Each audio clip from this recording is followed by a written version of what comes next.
La bonne nouvelle, c'est que la rentrée des classes coûte aussi moins cher et on sait que c'est un budget très important pour les Français. La stabilité des prix, vous savez, c'est des baisses significatives. On parle de la rentrée des classes, le papier fait moins 7%, donc vous le retrouvez sur l'achat des cahiers.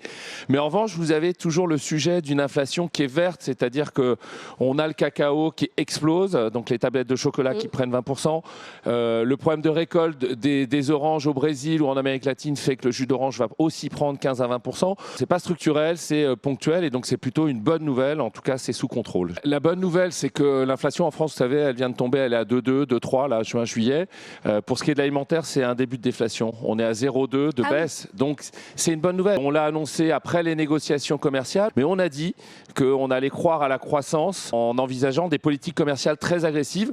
C'est le choix qu'on a fait dans beaucoup d'enseignes, de baisser les prix. Ça n'est pas une déconsommation, c'est une consommation différente. Certes, le panier baisse, mais il baisse parce que les gens achètent de la marque de distributeur qui est 30% moins cher que la marque nationale. Donc c'est mécanique. La bonne nouvelle, c'est que la rentrée des classes coûte aussi moins cher et on sait que c'est un budget très important pour les Français.